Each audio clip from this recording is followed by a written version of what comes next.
Assalamualaikum warahmatullahi wabarakatuh. Perkenalkan, nama saya Novi Dwiani Romawati dari Prodi PLB kelas 1A. Di sini saya akan menjelaskan hasil pemahaman saya mengenai memahami dan memiliki wawasan tentang beberapa perkembangan teknologi penting. Sudah kita ketahui sejak dahulu manusia menggunakan teknologi untuk mempermudah pekerjaannya. Teknologi terjadi karena manusia memiliki akal dan akalnya untuk menyelesaikan setiap masalah yang dihadapinya. Kemajuan teknologi yang semakin berkembang, semakin maju membuat pekerjaan yang semula sebelumnya menggunakan fisik yang cukup besar, kini sudah tergantikan oleh mesin-mesin otomatis dan formulasi baru mengenai kapasitas komputer yang menggantikan otak manusia dalam berbagai bidang ilmu dan juga aktivitas manusia. Iptek juga memiliki kekurangan, yaitu tidak pernah bisa menjadi standar kebenaran atau solusi dari masalah manusia, karena iptek tidak mengenal moral kemanusiaan dan unsur keadilan. Adapun beberapa pendapat mengenai teknologi dari para ahli. Adapun menurut Iskandar Ali-Syahbana, pengertian teknologi yaitu cara melakukan sesuatu untuk memenuhi kebutuhan manusia dengan bantuan akal dan alat sehingga seakan-akan memperpanjang, memperkuat dan membuat lebih ampuh anggota tubuh, panca indera dan otak manusia. Sedangkan menurut Jacques Ellul, sebagai keseluruhan metode yang secara rasional mengarah dan memiliki ciri efisiensi dalam setiap bidang kegiatan manusia. Pengertian teknologi secara umum adalah sebuah proses, sebuah produk, struktur atau sistem, sebuah proses yang meningkatkan nilai tambah, sebuah produk yang digunakan dan dihasilkan untuk memudahkan dan meningkatkan kinerja, struktur atau sistem di mana proses dan produk itu dikembangkan dan digunakan. Adapun dampak teknologi yaitu akibat yang ditimbulkan oleh suatu teknologi yang bisa berakibat baik atau berakibat buruk pada kehidupan manusia. Sesuatu yang tidak bisa kita hindari adalah kemajuan teknologi akan berjalan sesuai dengan kemajuan ilmu teknologi, ilmu pengetahuan. Inovasi diciptakan untuk memberikan manfaat positif dan memberikan banyak kemudahan serta bagaimana cara baru dalam melakukan aktivitas manusia.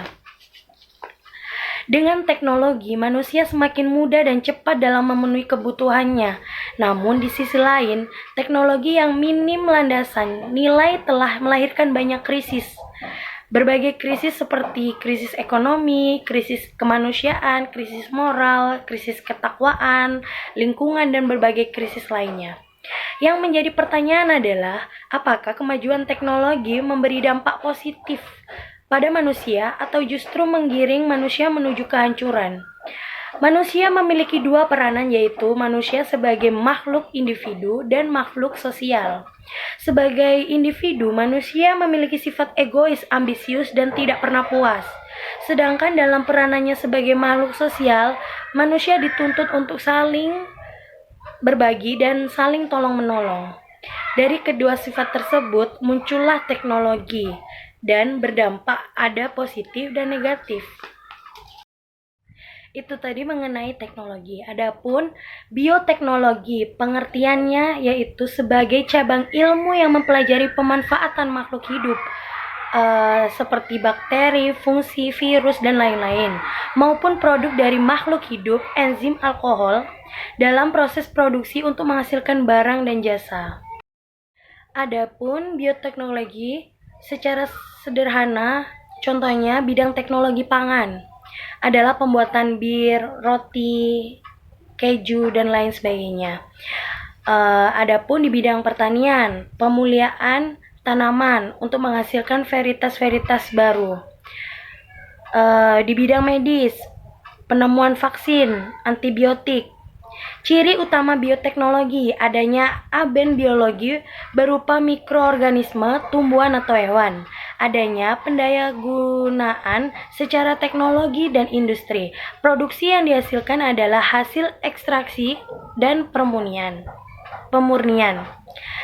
Perkembangan teknologi era bioteknologi generasi pertama yaitu bioteknologi sederhana, penggunaan mikro masih secara tradisional dalam produk makanan dan tanaman serta pengawetan makanan. Misalnya pembuatan tape, cuka, tempe itu. Era bioteknologi generasi kedua, proses berlangsung dalam keadaan tidak steril. Yaitu contohnya produksi kimia, pengelolaan air limbah, pembuatan kompas. Era bioteknologi generasi ketiga yaitu proses dalam kondisi steril, produksi antibiotik, hormon, dan era bioteknologi generasi baru yaitu produksi insulin, interferon, antibodi, dan antibodi monoklonal. Bioteknologi berkembang sangat pesat di negara maju. Ditemukannya teknologi semisal rekayasa genetika, kultur jaringan, DNA rekombinan, dan lain sebagainya.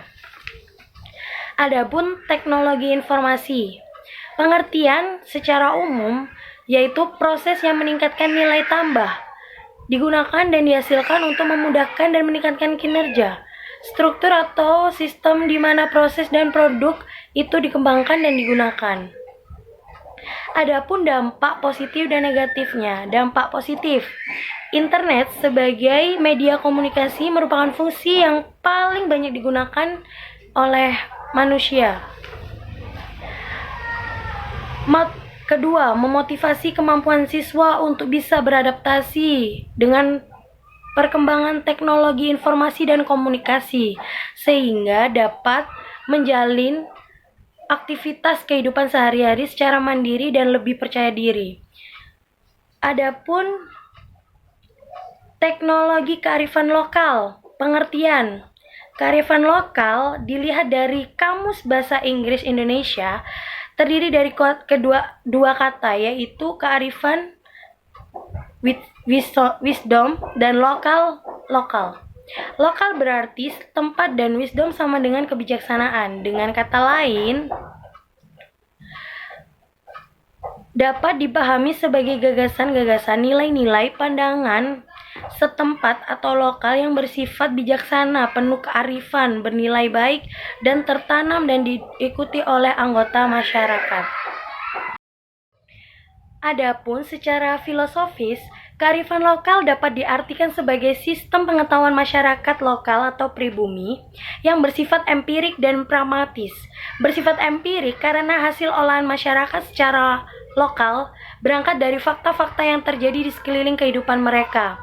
Bertujuan pragmatis karena seluruh konsep yang terbangun sebagai hasil olah pikir dari sistem pengetahuan itu bertujuan untuk memecahkan masalah sehari-hari.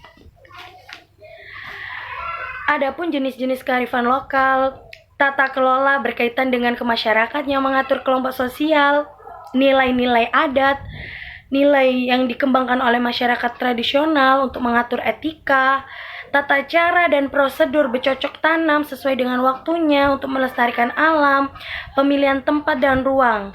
Kearifan lokal yang bertujuan nyata antara lain tekstual, contohnya yang ada tertuang dalam kitab kuno atau primbon, kalender. Tangible, contohnya bangunan yang mencerminkan kearifan lokal, Candi Borobudur, batik. Kearifan lokal yang tidak berwujud, petuah yang secara verbal, berbentuk nyanyian seperti balamut. Fungsi kearifan lokal berfungsi untuk konservasi dan pelestarian sumber daya alam, untuk pengembangan sumber daya manusia, pengembangan kebudayaan, ilmu pengetahuan, petuah atau kepercayaan sastra atau pantangan. Hubungan kearifan lokal dan budaya lokal merupakan suatu yang berkaitan secara spesifik dengan budaya tertentu dan mencerminkan cara hidup suatu masyarakat tertentu. Dan kalau budaya lokal itu merupakan suatu budaya yang dimiliki suatu masyarakat yang menempati lokalitas atau daerah tertentu yang berbeda dari budaya yang dimiliki oleh masyarakat yang berbeda di tempat yang lain. Jadi, dari teknologi memiliki dampak yang sangat besar terhadap kehidupan manusia, baik itu berupa dampak positif maupun negatif. Oleh karena itu, diperlukan kebijaksanaan dalam menggunakan teknologi. Adapun dampak perkembangan teknologi di berbagai bidang kehidupan itu memiliki pengaruh yang sangat besar, mencangkup berbagai bidang kehidupan seperti informasi dan komunikasi, ekonomi, industri, sosial budaya, pendidikan, dan politik. Dalam bioteknologi mempelajari ilmu terapan yang di dalamnya terdapat prinsip-prinsip ilmiah dengan menggunakan organisme atau bagian organisme untuk menghasilkan produk yang digunakan untuk kepentingan manusia. Manusia juga mempelajari teknologi karena kemajuan teknologi merupakan suatu yang tidak bisa kita hindari dalam kehidupan. Disebabkan oleh kemajuan teknologi yang berjalan sesuai dengan kemajuan ilmu pengetahuan, perkembangan teknologi memang sangat diperlukan. Setiap inovasi yang diciptakan untuk memberikan manfaat positif bagi kehidupan, memberikan banyak kemudahan, cara baru dalam melakukan aktivitas. Kearifan lokal, apabila diterjemahkan secara bebas, dapat diartikan sebagai nilai-nilai budaya yang baik yang ada di dalam suatu masyarakat. Hal ini berarti untuk mengetahui suatu kearifan lokal di suatu wilayah, maka kita harus bisa memahami nilai-nilai budaya yang baik di dalam wilayah tersebut. Terima kasih. Wassalamualaikum warahmatullahi wabarakatuh.